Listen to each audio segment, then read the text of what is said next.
हमारे बिहार, यूपी और झारखंड के प्राय सभी घरों में आद्रा नक्षत्र में दाल पूरी खीर ज़रूर से बनाया और खाया जाता है, क्योंकि इसे बहुत ही हम लोग शुभ मानते हैं। और ये आद्रा नक्षत्र अभी 6 जुलाई तक है, इसलिए मैंने भी दाल पूरी खीर और उसके साथ आलू परवल की सब्जी बनाई, जो आप लोगों के साथ शेयर कर रही हूँ। सबसे पहले दाल पूरी बनाने के लिए चना दाल को धो करके कुकर में डाल दिए हैं। ये 1.5 कप चना दाल है, तो आप अपनी ज़रूरत के हिसाब से ले लें। और इसमें पानी इतना डाल देंगे कि दाल अच्छे से डूब जाए और थोड़ा सा ऊपर रहे, आपको दिख रहा होगा। और फिर अंदाज से नमक और हल्दी भी डाल करके कुकर को गैस पर चढ़ा दिए हैं। तो यहाँ पर 1 सीटी फुल पर और 3 सीटी स्लो पर हम लाए हैं। और देखिए दाल अच्छे से पक गया है, ओवर कुक भी नहीं हुआ और कच्चा भी नहीं है। तो हमें ओवर कुक भी नहीं करना है, कच्चा भी नहीं रखना है, दाल अच्छे से मसल जाना चाहिए, इतना ही हमें पकाना है। उसके बाद दाल के पानी को भी हम छन्नी में दाल को रख कर अलग कर लेंगे। जब तक दाल पक रहा था तब तक हम इधर परवल भी ले लिए थे सब्जी की तैयारी के लिए। तो परवल को पहले चाकू से ही थोड़ा सा खुरच करके इसके आगे पीछे के हिस्से को काट कर अलग कर लिए और बीच से फिर से काट कर हम परवल को काटेंगे। यदि परवल में बीज हो तो बीज को भी हम निकाल देंगे, क्योंकि पका हुआ बीज खाने में अच्छा नहीं लगता है।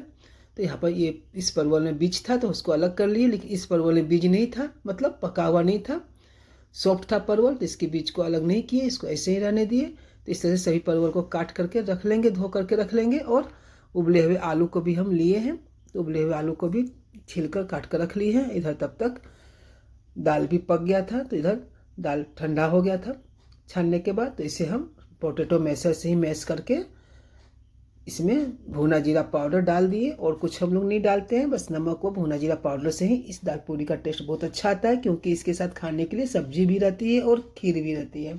तो इसमें ज़्यादा कुछ मसाला नहीं डालना होता है। फिर कढ़ाई में सरसों तेल डाल करके कटे हुए परवल जो रखे थे धो करके उससे भूज करके निकाल लिए। और उसी बचे हुए तेल में आलू को भी हल्का सा फ्राई करके इसे भी हम निकाल लेंगे। 5-6 मिनट में ही ये अच्छे से भुना जाता है। इस तरह आलू और परवल दोनों को अलग अलग भून करके निकाल लिए हैं। इस तरह से भून कर बनाने से सब्जी का स्वाद ज़्यादा बढ़ जाता है और सब्जी जल्दी ख़राब भी नहीं होती है। अब कढ़ाई में फिर से तेल हम डाल रहे हैं, तो ये सरसों तेल में ही हम लोग बनाते हैं सब्जी को। सरसों तेल में बहुत अच्छा स्वाद आता है।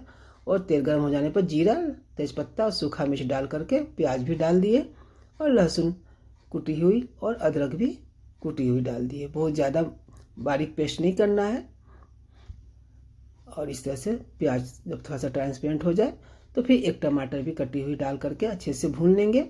और इसी समय नमक और हल्दी भी अंदाज से डाल देंगे। थोड़ा सा हींग पाउडर भी डाल दिए हैं और हम इसे भूनेंगे। यहाँ प्याज अच्छे से गल भी गया है और भुना भी गया है। तब हम मसालों में 1.5 चम्मच धनिया पाउडर, 1 चम्मच से भी कम जीरा पाउडर और थोड़ा सा काली मिर्च पाउडर और तीखा के अनुसार लाल मिर्च पाउडर डाल दिए हैं। और थोड़ा सा पानी भी गर्म डाल करके मसालों को अच्छे से भूनेंगे। और इसी समय हम आलू और परवल जो भून कर रखे हैं उसे भी हम डाल दिए। तो मसालों के साथ आलू परवल को ढक ढक कर थोड़ी देर तक हमें भुनना है, जब तक कि मसाले अच्छे से पक न जाए सब्जियों के साथ। और अब देखिए मसाले पक गए हैं, तो यहाँ गरम मसाला पाउडर भी थोड़े से डाल करके मसालों के साथ उसे अच्छे से मिक्स कर लिए। और गर्म पानी डाल करके सब्जी को ढक करके थोड़ी देर इसे उबलने देंगे। अब इसी समय गूंदने के लिए आटा भी ले लिए हैं। तो जब तक सब्जी उबली, मतलब मसालों के साथ पकी, तब तक आटा भी मेरा गूंधा हुआ हो गया था। और यहाँ देख रहे सब्जी बनकर तैयार हो गई है। सब्जी बना लेने के बाद अब हम खीर बनाएंगे। तो खीर के लिए यहाँ पर हम 1/4 कप से भी कम चावल लिए हैं। मतलब हम 1 लीटर दूध के लिए 40 ग्राम के अंदाज से चावल लिए हैं। ये खीर वाली चावल है। और इधर गैस पर हम दूध भी रख दिए थे उबलने के लिए, तो दूध को उबलने देंगे। और इधर तब तक चावल भी उतनी देर में धुला जाएगा। और ये खीर वाली चावल है, छोटी वाली खुशबूदार चावल होती है ये खीर के लिए। तो चावल को अच्छे से धो लेने के बाद हम उबले हुए दूध में चावल डाल करके इसे अच्छे से चलाते हुए पकाएंगे। यहाँ हम कुछ केसर के धागे भी डाल दिए हैं, ये ऑप्शनल है। ड्राई फ्रूट्स में ग्रेटेड कोकोनट, काजू और बादाम को थोड़े से ग्राइंड करके लिए हैं। इससे खीर में बहुत अच्छा टेस्ट आ जाता है। साथ ही खीर भी काफ़ी गाढ़ी बन जाती है, एकदम रबड़ीदार खीर बनकर तैयार होती है। तो जब चावल लगभग 90% पक जाए तब उसी समय ड्राई फ्रूट्स डाल देंगे। तो यहाँ किशमिश तो हम खड़े ही डाल रहे हैं। इसी समय 1 चम्मच इलायची पाउडर, और आप जितना मीठा पसंद करते हो उस हिसाब से चीनी डाल दें। यहाँ पर हम आधा कप चीनी डाले हैं। चीज़ों को अच्छे से मिक्स करते हुए खीर को थोड़ी देर पका लेने के बाद खीर बनकर तैयार हो गई है। सब्जी और खीर बना लेने के बाद अब चलिए दाल पूरी बनाते हैं। जिस तरह से रोटी के लिए आटा सॉफ्ट गूंथते हैं वैसे ही आटा इसके लिए भी गूंदे हैं सॉफ्ट एकदम। आटे को हम कटोरी नुमा शेप दे करके उसमें दाल भरेंगे। तो दाल भी हम आटा के बराबर ही लिए हैं। तो इससे जो दाल पूरी बनती है वो खाने में बहुत अच्छी लगती है।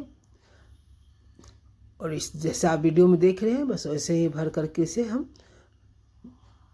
बना लेंगे। जैसे पनीर पराठा आलू पराठा बनाते हैं वैसे इसमें भी दाल को भर करके बनाते हैं।